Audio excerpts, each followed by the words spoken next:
back here at the arena in San Juan. Breather from all the intense action that we've been experiencing between UST and Ateneo. Ateneo looked good. And then the most unfortunate thing happened. Rhea Di Mocolangan, if you missed it, landed on the leg of Micah Ortiz, her own teammate, in a joust at the net. But since then, the entry of Lantin and the crowd, you know, rallying behind her and their fallen teammate, Ateneo just lost their focus. Credit Lantin for coming up with incredible sets. You know this girl very well, Mosey. Yes, big shoes to fill, but you know, Lauren has been patiently waiting for this moment to come.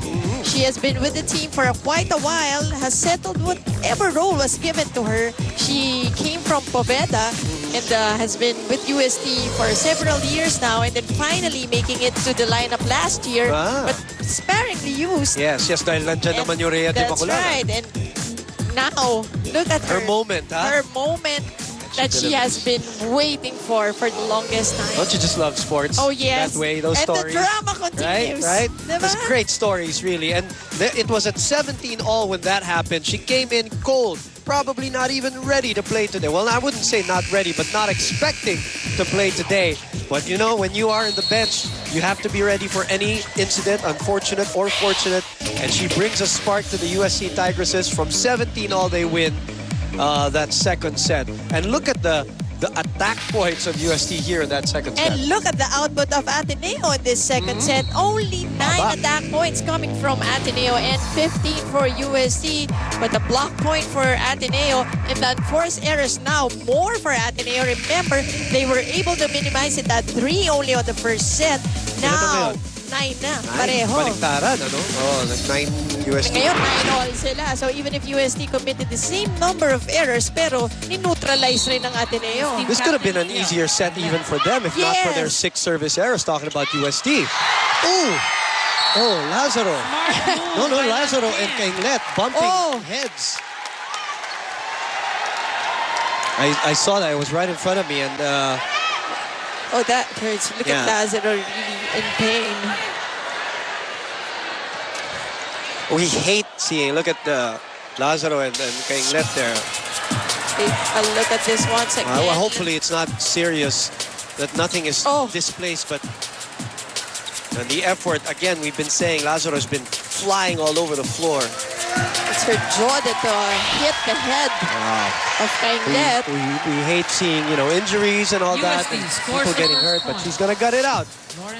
Let's see if Ateneo rallies behind this, but look at that collision. And UST again on the service error, Lantin. 10th service error all throughout the game.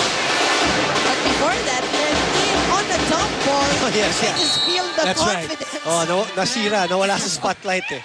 Oh, ganda na serve ni Jem Ferrer. A brand new set brings a brand new life. That's what we always say, and that's why UST is still alive, tying this game at 1-all.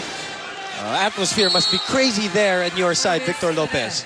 Yeah, that's right, Boom, actually. But Coach Oji actually told the girls that it took them a while, you know, but they're finally in the rhythm that he wants them to be in, and that he told them that to keep it up. Now, he did point out to the girls that their errors could have probably done them in that last set and the set before that, so please find ways to minimize that. Some sad news, though, on Rhea. It's been confirmed that she sprained her left ankle, and she was in the back in tears, actually. And it looks like she won't be coming back to the game, Boom and Nosy. And I'm sure, and really probably the best thing is for her not to come back and let it heal fully, because maaga pa tayo dito sa season. Round. Yeah. And you have to remember, it is really crucial for the teams in the middle of the pack in the standings. Lalo na nanalo ang FEU kahapon, ano? That's correct. So, kailangan, dyan yung, you really have to see the situation in a general, diba? On a general view. Now, if you're Ateneo, and Rhea Di Mocolangan is friends to all these volleyball players, and Mosey, we all know that. Magkakaibigan yan kahit sino-sino yan. That's true. Kahit na eskwela yan. But if you're Ateneo, you have to show no mercy. Hindi ka pwedeng maawa. Para bang pag umapa ka sa court, it's your job. It's your school. You think about yes, correct. It's not that you wanted her to get injured, but you have to see the advantage in the situation. Because injuries are a part of sport. That's part of the equation. All right. More from the Ateneo side from Erica Libor. For this set, Coach Roger and their coaching staff agree that the Lady Eagles needs to improve on their ball reception. They have all the advantages on defense, but their reception failed them last set. Now, last set, they were only lucky because of the number of service errors of the Tigresses, but let's not rely on their errors alone. Let's bring back that intense first set by staying more focused and conscious of our movements. Boom and Mosey. Thank you very much. Something that they lost towards the end of that second set when they were tied at 17 all. Rhea de Maculangan went down. So we wish her well, and we wish that it's a basic sprain. Ano? Sana, ganun lang. The UST hanging in there. They're working on adrenaline right now. Running on adrenaline right now. Adrenaline plus the crowd behind them. It's really different. As in one interview, Cruz mentioned that the rookies really got affected. I'm sure. Really proud of USC during their game. And that's why the veterans came into play. Sabi niya, 4 na taon ko nang naririnig yan. At sa finals pa. Naririnig ni Cha yun sa finals pa. Then I think is a little bit affected right now. That's 2 missed receptions from her. Bit shaken from that injury a while ago. Former CSA 7-5. product. Ang dami rin talaga galing sa CSA, even in basketball. Direct. In volleyball, they really have a good program. Let's see if Ateneo regains their focus. They're down 2 here. I see Ferrer stomping on her left foot here in this match. I don't know if it's anything serious. We'll monitor that. Not for Ateneo. In the meantime, 6 serving 7. Oh, that's nice floater coming from Liza Valdez. Kainglet loads up, loads it up. You saw it. The approach looked perfect. Ties the game at 7. Look at this approach. And look at the angle from which the ball came from. Nakita mo outstretched arms ni Phil. Just so perfect in volleyball. A lot of weights in the offseason, she said, to improve her power, which is just something that was suspect, diba, before pa. As Banatica shows us power with a cross-court attack. First technical timeout of the 3rd set. And USC is in the lead. They're in this 8-7.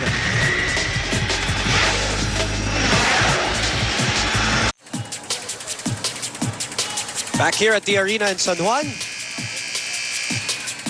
we see this sequence that caused the injury of Rhea de Maculangan.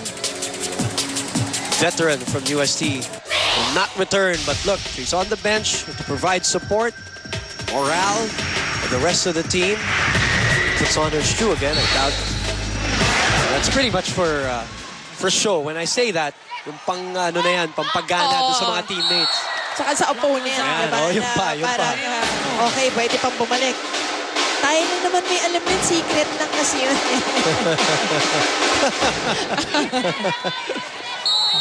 Oo nga, tama. Zier Pasha now on the line. We are tied in this 3rd set. And she has gone to her jump serve throughout this match so far. The dig. Morado was there. Galit si Coach Roger dun sa attempt ni Jem. Yes, That's kasi, why.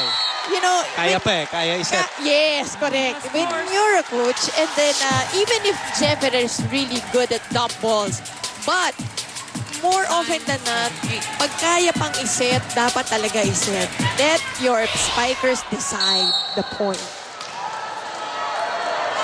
Unless alam na alam mo kung saan mo dadalhin eh. And so far, it hasn't worked for her today, ah. Kainglet in the middle this time. Chance again. Sinenyasan ni Jem Ferrer, si Gretchen Ho. There's a violation. Double whammy for USD as point goes to Ateneo. Tied game. 9-all, 1 set all. Live and exclusive on Studio 23. We are so happy to have you with us. A great crowd here at the arena. Very boisterous one. And a great game on hand between Ateneo and UST. 6-1 Ateneo.